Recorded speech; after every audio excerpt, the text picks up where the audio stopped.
Steelers retain offensive line coach Pat Meyer. And the very latest on the Steelers quarterback predicament. Big Deke news. What I find funny with all these Eagle comparisons that have been popping up recently as it pertains to the Steelers, ever since the Eagles won the Super Bowl, people are trying to throw out the blueprints, Steeler fans, Steeler media, and then pointing to what the Eagles did against the Chiefs and say, we gotta follow that. We gotta bolster up the defensive line. They didn't even blitz. They sent 4 every time, but got that pressure. We got to invest in that. We got to invest in the defensive line. Look at their offensive line.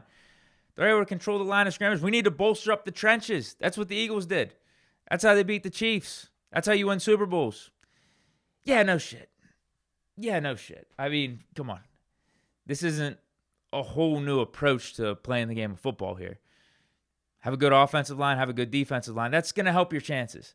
And where I do got to give the Steelers some credit is it's not for lack of trying. We have been trying to build up the D-line. We have been trying to build up the offensive line, and probably part of that is due to the Andy Weidel influence on the front office. He was the former Philadelphia Eagles assistant GM over there.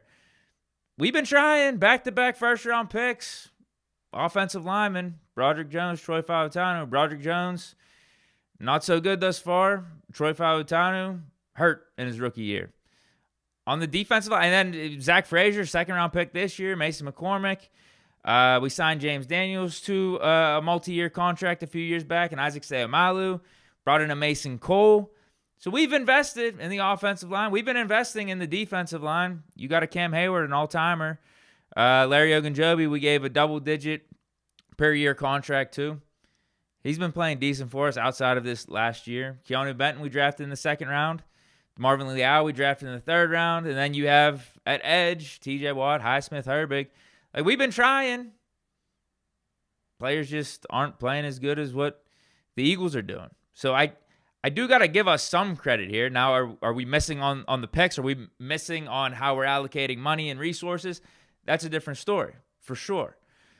But that's just not the whole part of the problem, though. The D-line and the O-line. That's not it either. If you want to talk specifically on defense, look at the Eagles secondary. That helps out some things too. Is JPJ and Dante Jackson and Beanie Bishop, Cam Sutton, are they as good as cornerbacks as what the Eagles got going with Quinyon Mitchell, Darius Slay, and Cooper DeJean?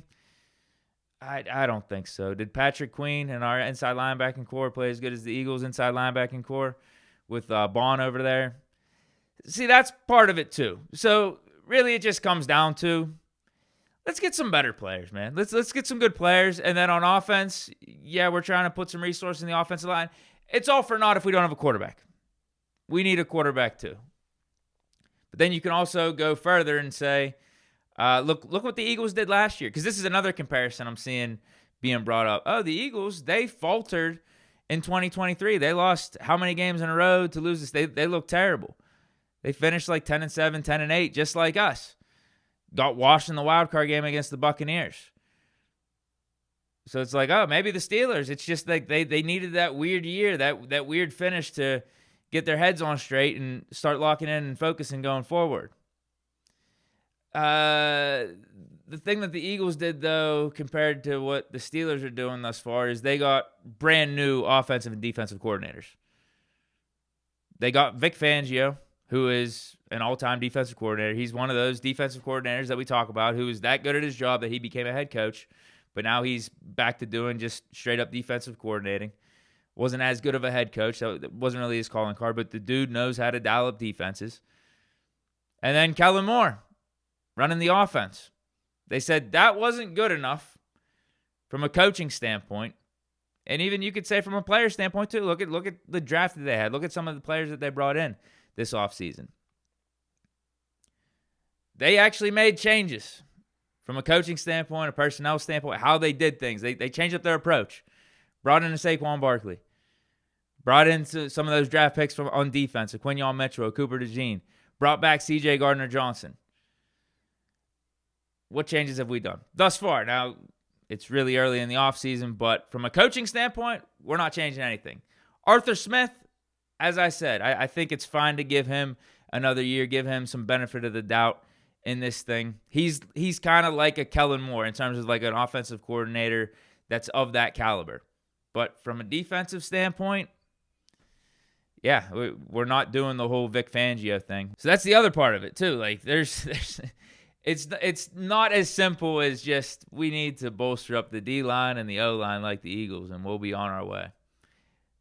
No, coaching staff, philosophy, personnel changes outside of the trenches, getting the quarterback right, like that's something that needs to happen too. Probably the most important thing that needs to happen. That's the number one priority. That could make some of the other changes or non-changes be more minuscule. But I could see the framework. I really can see the framework of where we're at, what the Eagles did to the highest level, and how we could do something like that. We can. It's just, what do we do this offseason from a personnel standpoint? And even if we are bringing the coaches back, how much do we change our philosophy? How much do we lean in to trying to be more innovative and doing something different? Because if you go with Fields, I keep saying it, I don't see why we can't run an offense like the Eagles with Hurts, with Justin Fields. Why can't we do something like that? We already seen we had success with them in 6 games last year. Why don't we lean into that a little bit more? Get Fields another receiver. Get some more dynamic playmakers at the running back position. Do the tush push. Like that's a legal play. We can do that. And that messes up defenses. It really does. And it helps you be more aggressive on offense and set the tone. Because if you know you got 4 plays, then you're not stressing about trying to get 4 or 5 yards on that first down. It's like, no, if we could just get it to 3rd and 3, and then even on 3rd and 3, if we can get it to 4th and 1, we're just going to do the tush push. Keep the drive going. And that messes up the defense too. Because they're not thinking, oh, let's go 3 and out. 3 and out. No, it's like, oh, they got 4 plays, man. Like we really gotta guard every part of this field, because even a couple yards for them on first down means they're almost on schedule. So obviously, yes, we need to get better at O-line and D-line, get better at the trenches, just like what the Eagles are doing. That's going to help us win games, right? Not a crazy statement to make. But we also need to get better across the board at all the other positions too. Inside linebacker, corners, got to get the quarterback right, get some better weapons on offense. Just get better. Just get better. My greatest take of 2025. Just get better players and you'll be a better team. Yeah, that's kind of what the Eagles were. They had a bunch of good players. But then obviously, is what I've been alluding to here too, is that's not all of it though either. You got to talk about coaching, you got to talk about philosophy, because yes, the Steelers do need to bring better players in here. But would Cooper DeJean and Quinyon Mitchell have as good of rookie seasons if they were drafted here in Pittsburgh compared to being over in Philly? Would Saquon Barkley have had as good of a season if he signed here in Pittsburgh compared to going over to Philly? So you could bring in good players, you could bring in better players, but then it's like, what's our coaching like? What's the philosophy like? Does it fit? Does it work? Is it innovative enough? All that stuff, right? And that's fair to question too here in Pittsburgh. I mean, that's why we're having these conversations. So there's a lot going into this. Sure, we need to pick better players. Could we be doing a better job of that? But then, yeah, you're wondering, is the coaching and the philosophy there too? Is the proper development there? Even if we are bringing in talented players, are we getting their fullest potential and fullest ceiling here? So yeah, that's kind of where we're at, man. That's kind of where we're at. We wouldn't be having these questions if these seasons were finishing in different ways. But I could see the framework. Like you could see a framework here. You bring Justin Fields back. You sign the receiver. You lean into a more innovative style for 2025 on offense, and then defense. You just gotta hope the players that you sign, this highest paid defense that you have, lives up. But I mean, TJ another year older, Minka another year older, Cam another year older. Are they getting any better?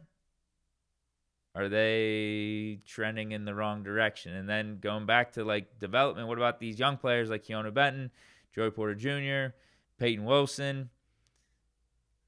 Are they going to develop to being in their prime and being JPJ, a lockdown corner, Peyton Wilson, being a Pro Bowl type of linebacker, Keanu Benton being Cam Hayward's replacement. Are they going to get to that point? I don't know, man. Like that's kind of where we're at with all this. But it seems like, speaking of just like coaches and coaching philosophy, though, because we still got to see what they're doing from a personnel standpoint. Doesn't look like we're making much changes on the coaching front with the coordinators being back. The only change thus far has been inside linebacker coach Aaron Curry didn't get his contract renewed, and he went over to the Jets. So we have an opening there. And then I think I saw, too, our secondary coach, he didn't have his contract renewed either, Grady Brown. But Pat Meyer is back, the Steelers' offensive line coach. Made official today. I'm not thrilled, but it's not the end of the world either. Because we've had good moments with Pat Meyer as an offensive line coach. There's been good moments. There's been bad moments. We've had good players come out of the program or be a part of the program. We've had poor performances coming out of the program with Pat Meyer. My only thing is this. If bringing back Pat Meyer holds us back from getting like a Mike Munchak, then you got to fire Pat Meyer. But that's not the case, though, either, because we're seeing teams like the Ravens. You're seeing teams like the Browns last year by bringing in Mike Vrabel. And the Ravens example I'm bringing up is them having Chuck Pagano as their senior advisor for the secondary or whatever the hell title it is. Like, it's not that you can't bring in extra coaches. Pat Meyer doesn't stop us from adding a Mike Munchak onto the staff or a Mike McCarthy onto the staff to try to help things on offense. That's my big thing. Is just cool. Yeah, Pat Meyer could be back. Like I'm not against it. Could he be better? Could we have fired him? I wouldn't have been out of shape over Pat Meyer getting fired either. It is what it is. I think again with his tenure here, there's been a lot of ups and downs. There's been good moments. Like I think in Kenny's rookie year, I think that was Pat Meyer's first year here. In Kenny's rookie year, offensive line was really good down the stretch. We were a power running team.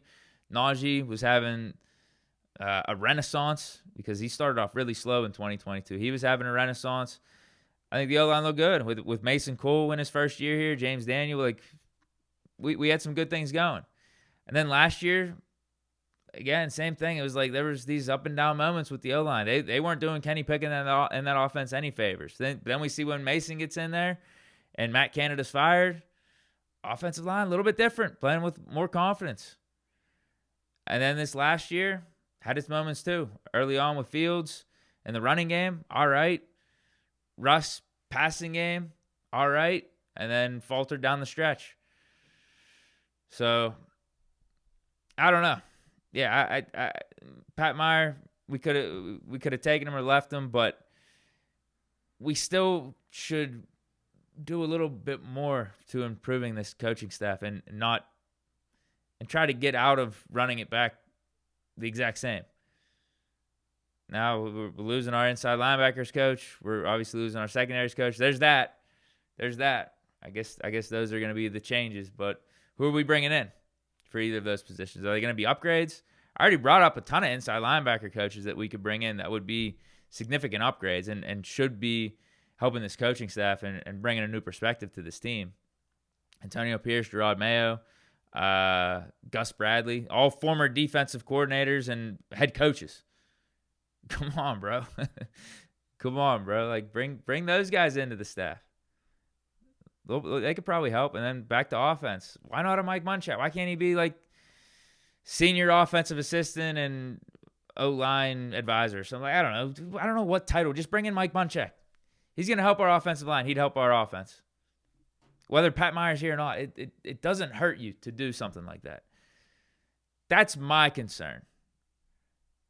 That's my criticism of this news. It's like, cool, whatever. But let's bring in something else. Can we, like Pat Meyer coming back, not the end of the world, but we can still bring in more. Let's not run it back exactly the same. Like there's serious O-line concerns. There's been some good moments, but I also brought up some of those sketchy moments too. Mike Munchak, we didn't have any of those problems. we invested in the O-line, but we knew the development was there.